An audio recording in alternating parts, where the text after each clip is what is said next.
In the heart of Wetumpka, Alabama, on the 2nd of June 1925, a boy named James Owen Dozier was born to William Arthur and Elizabeth Strickland Dozier. The youngest of 8 siblings, James grew up with a strong sense of family and community, working tirelessly on his parents' farm from a young age. His formative years were steeped in the values of hard work and dedication, paving the way for a future marked by commitment and service.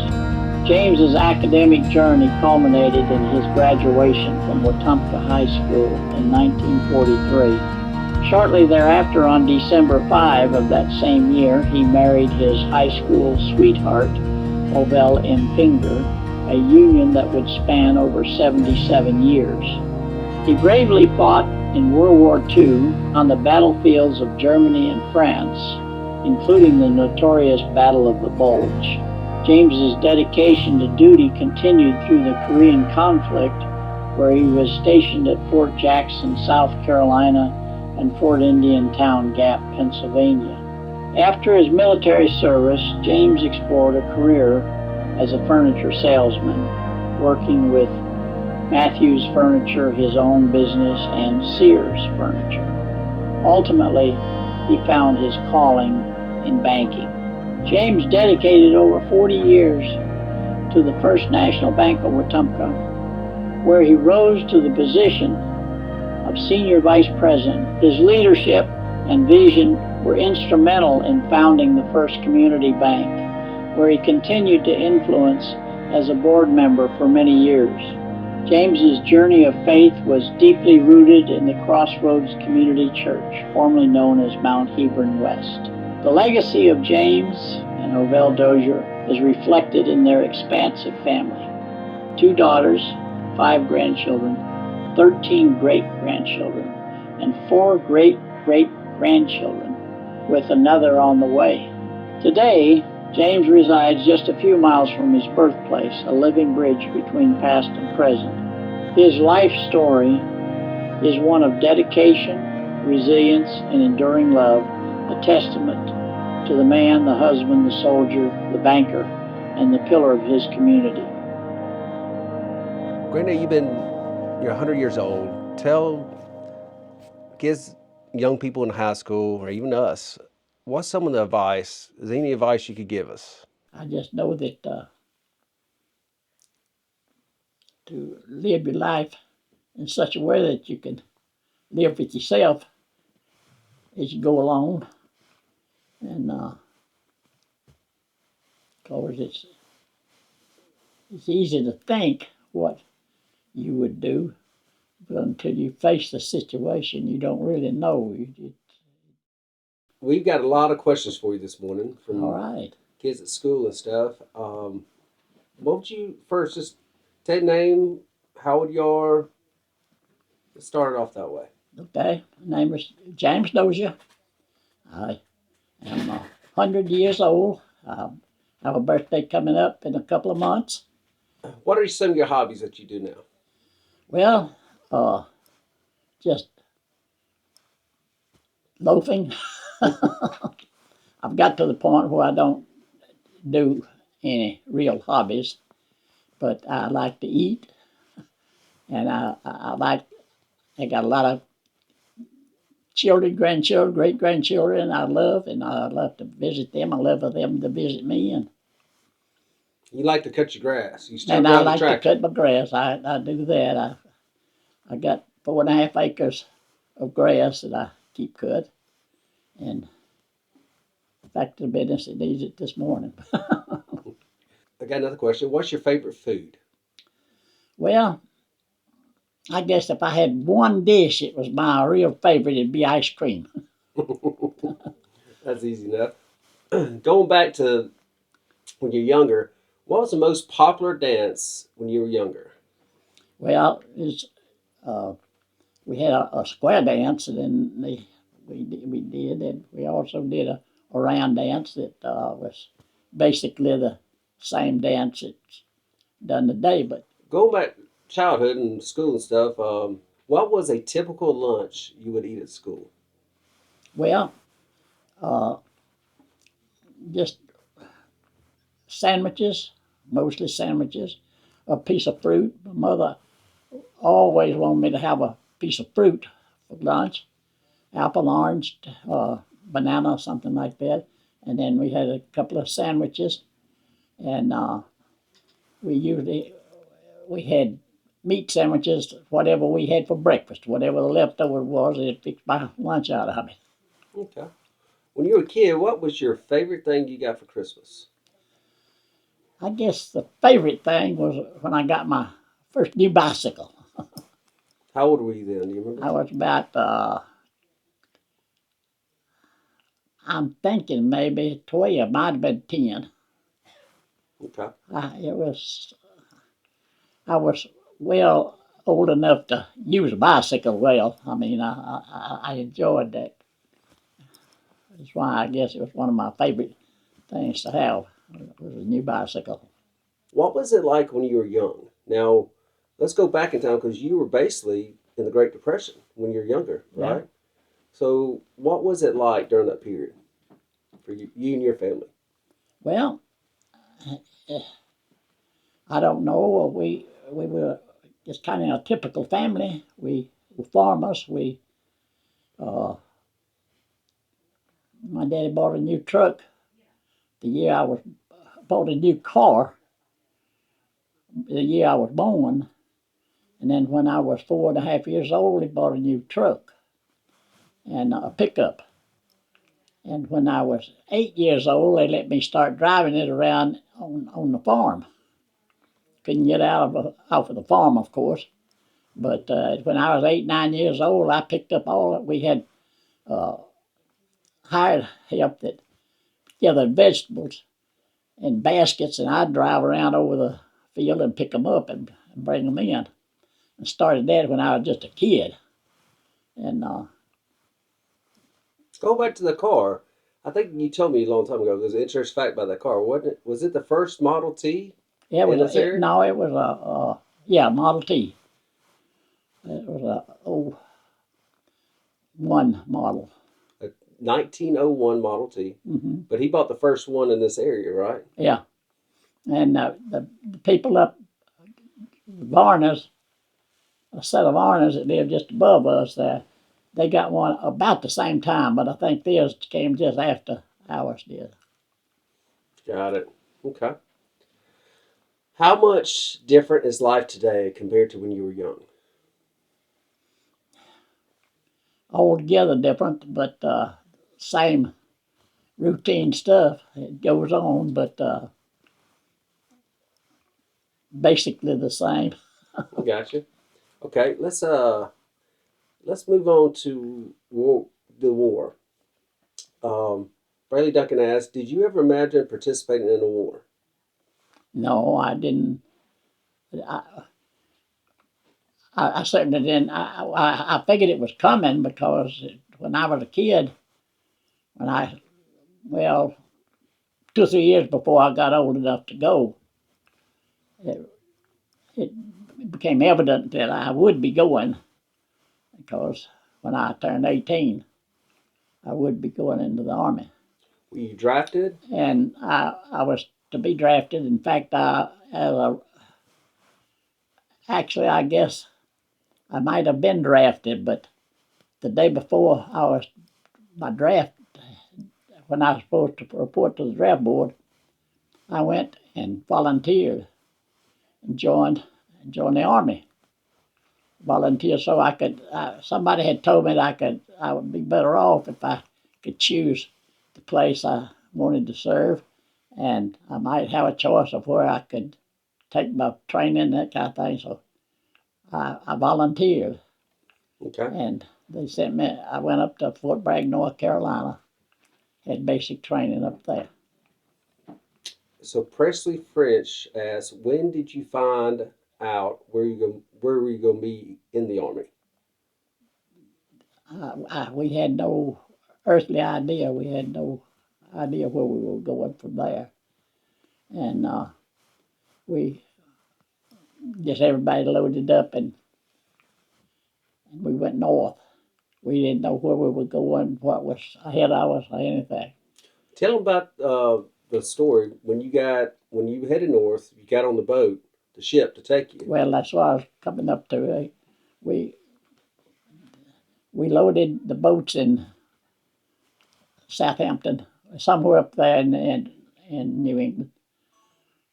Anyway, we sailed out by the Statue of Liberty. I mean, it was really, well, it's been a long time, and my memory fades a lot. But we we had 34 ships that sailed out with us that morning. Everybody, we left in the night, and the first night after that, the night we sailed out, we were out in the open the next day, and in open sea. And when night came, we it got dark. We started hearing depth charges, and they came on a loudspeaker and told us that we were being attacked by. There was 4 German submarines that were circling our convoy, and they trying to get in, and our boys are trying to keep them out. And there's a lot of depth charges, a lot of explosions going on. But I think it was the second night out, or third night out, maybe. I don't remember. But anyway, that moment was so bad, we couldn't sleep. I was sitting up on, I slept on the top bunk, and I was sitting up there, and all of a sudden, a wham, and I went off in the floor. I remember I hurt my shoulder because I slept on the top bunk, and there was 5, we stacked 5 high. So it was a pretty good little fall. And I hurt my shoulder. But I got up and ran out the front door and onto the forward deck, and I was sleeping right there, just a couple of rows of bunks between me and the door. So I ran out the front door right quick. And as I went out the door, they were saying over the loudspeaker, "Nobody go to the forward deck. Go to the rear deck." So I looked around, and I was out there by myself. So I turned around, went with the rest of them, and went out the back door. And then the next morning, when it got daylight, when we could see, I realized why they didn't want me on the forward deck. Because a good section of our ship was split in the middle, and it turned back. We was going this way. Another ship, one of your own ships hit you, though, right? No, we hit our own ship. Yeah. They were doing maneuvers, correct? And we want to zigzag. Everybody, all ships did that when they got on the water. Everybody went on a zigzag course to keep the other folks from drawing a good bead. You turn. Before they could get a good bead on you, you turn again. And so that's the way they. The next morning when I looked around, we were out there by ourselves. The 34 ships, the other 33 were gone, except for one tanker. It was loaded with 100-octane aviation gasoline, and we hit in the side of it. And the only reason that I'm sitting here telling you this story this morning, that we hit in the fuel tanks of that ship. It was loaded with 100-octane aviation gasoline. If we'd have hit 20 feet either way from where we did hit, we'd have been blown sky high. We'd have hit the gasoline tanks. Mm-hmm. But as it was, we hit a fuel tank that ran the ship. It wasn't as explosive as the gasoline was. That's wild. And the ship made it back, and you were able to keep going. Yeah, of course, we were held up. We were out there by ourselves. The convoy, the 33, 32, besides the tanker. The other 32 ships were gone. They were out of sight. We never saw them again. And we were supposed to have been in France in 4 days. We had 8.5 days, and this was a 4.5 when the accident happened. So we had 4 more days that we were supposed to have been out in Le Havre, France, and it took us 15 days to get there. And then we didn't get to go to Le Havre, France. We had to stop in England overnight and get on an English ship to cross the channel. And you don't think about what that involves, changing ships. We had the troops and all the equipment, and of course the heavy equipment was all on the other ships, and they was already gone.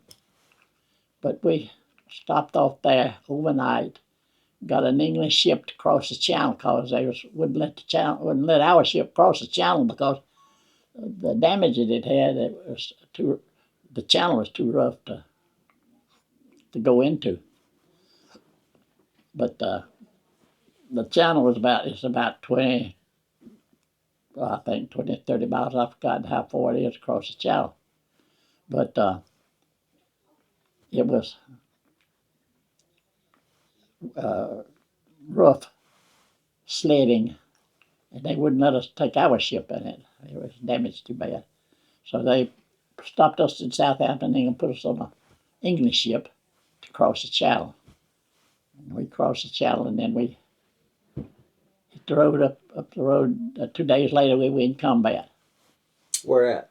And Battle of the Bulge. It was in full. In fact, the business, it was in the winding down stage. If we hadn't been delayed that 15 days, we'd have been in the middle of the whole battle. But as it happened, the battle was winding down when we joined it. In fact, the business, I can only remember I fired the gun. Pull the lanyard on my big gun, and I can only remember pulling it 2 or 3 times because the battle was on the down drag when we got into it. It was practically over. So once that wound down, what did you do? Did you stay in France? I was an ambulance driver all during my time in Germany. I was attached to I stayed with my group and everything, but they just gave me an ambulance. Yes, sir. And the other guys had jeeps or whatever they used, but I had an ambulance. Okay. And if it got called for a wreck or anything, well, I had to answer it. And with the ambulance drivers, I just like they have them, just like they're still having the same thing today. Yes, sir. They had to go out, and I remember getting called to pick up a little girl one night, and she'd been hit by a car, and pick her up and put her in the ambulance and pulled her up right up where I could hold my hand on. Nobody was available to go with him. And didn't have anybody with me, and I pulled her up where I could keep my hand on her pulse or something. I could tell how she was. While you drove? Till we could get to the hospital. Well, that's amazing. But he often wondered, he knew she lived, but he often wondered about that little girl. Yeah. She did. Was she a German girl? Yeah. Little German girl? Mm-hmm. Yeah.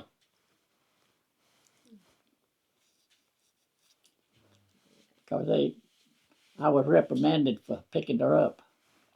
I wasn't even supposed to. We wasn't supposed to have done that. I didn't know that. Yeah. But you couldn't leave her there. I couldn't stand the thoughts of leaving her laying there. Yeah. No, as soon as we stayed there probably a week after we actually got to the Battle of the Bulge. After it completely went out, it was over. We stayed there about a week before we left. We got mail. Stayed there long enough that we got mail. First time we'd had mail since we'd been there, and I got a letter from Uncle Lewis, and he said that he come by the hospital on the way to work that morning, and mother and baby were both fine. And of course, I knew I had a baby coming, but I didn't. He didn't. That's all he told me. He didn't tell me if she was. What did your family think about you being in the war? Well, I don't know what they thought about it, but I'm sure they. My dad was one I really knew because he expressed himself and telling me what to do and how to do it and how to do it and that kind of thing because he had some service as a younger man and he was telling me things that I should do and shouldn't do and that kind of thing. Did you have any family or friends who served in the war with you? No, not that was with me. They served at the same time, but not with me. Okay. Caden Morse asks, how old were you in World War II? 18 when I started, Mm. and I was there 3 years. Not fighting all the time, but I was in the Army 3 years. Okay. What was basic training like? Well, we thought it was about the worst thing that ever happened to us because it was tough. It was getting us ready to. And at that when I took basic training, the ones that went out ahead of us, they were long gone and hard at work.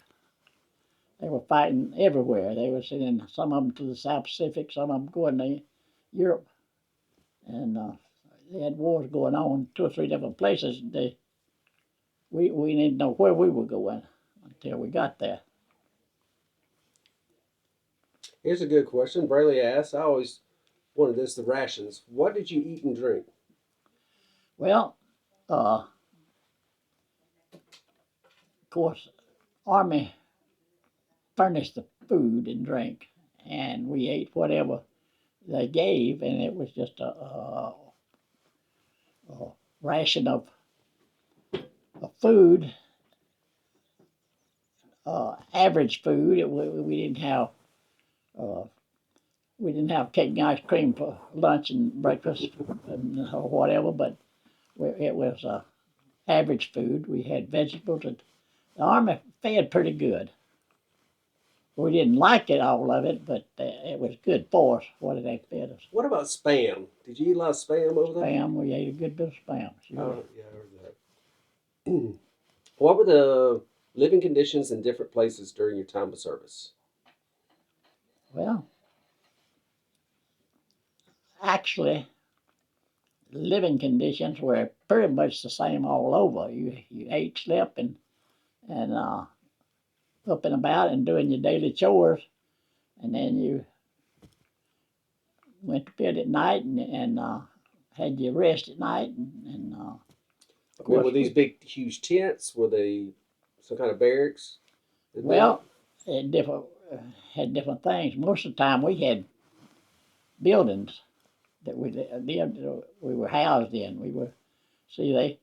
Like when we went to Germany, we ended up in Germany first, and we didn't build actually anything. We were in the buildings.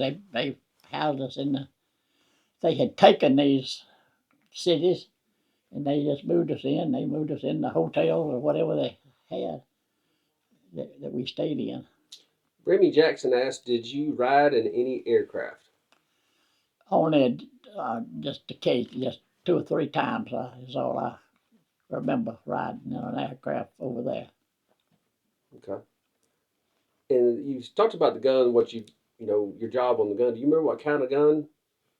That's a question. What kind of weaponry did you use? Well, it was a 240 millimeter howitzer. And that was a big gun. The projectile weighed 585 pounds. And it took 4 men to pick one bullet up. Of course, that was over 100 pounds apiece. It was still a pretty good little lift to pick it up and turn it around and get it up to the gun. And then they had 10 men on a rammer staff. and they set it behind the bullet and sunk the bullet into the tube. And if it had a little ring to it that when it sunk, and if you didn't get that little ring, they had to get up there with a hand crank and crank it back out and shoot it again. So we learned, and before we went over there, that we how to sink the bullet, and we did it. We didn't have to back off and do it again because that was hard work, backing that little thing out. It wasn't a little thing, but backing it out and doing it all over again. Elias, what are some of the countries you went to? Well, I went to England and France and Germany, and then we spent most of our time in Germany. Maybe most of the time we were over there. And then when we left Germany, we came back. We came back to the United States. They sent us to Fort Bragg, North Carolina. We dispersed from there and everybody went here and yonder. I went to Indiantown Gap Military Reservation in Pennsylvania. And I took my family with me when we went up there, my wife and daughter. And Heath asked, did you receive any medals? nothing but good conduct medal. That's good. I was pretty good boy. What was your rank when you left? I was sergeant first class. That was I've forgotten 3 up and 2 down, I guess. Stripes. Sergeant first class, whatever that is. I remember something you told me when you were in Germany. Germany was very well advanced compared to the United States as far as roads. Mm-hmm. Tell me about the first time you went there. What you thought? Well, they had what they call the Autobahn, which was just a fancy highway. It was kind of like the highways that we had in many, many later years. Here, when we got the highways, special highways, but they were a little ahead of us on that. They had them then, and you get on that. They call it Autobahn, and it had when you entered that, they signed you up on, give you a whole bunch of. They took a whole bunch of information, kind of car and everything, and put you on there. And then when you got off, they checked all that stuff off to make sure that you didn't switch vehicles or something. They made sure that we were in command then, because they had to listen to us more than we had to listen to them, because when we were there, we were in the driver's seat, and made it pretty good there. Let's see here. What are some of your favorite memories?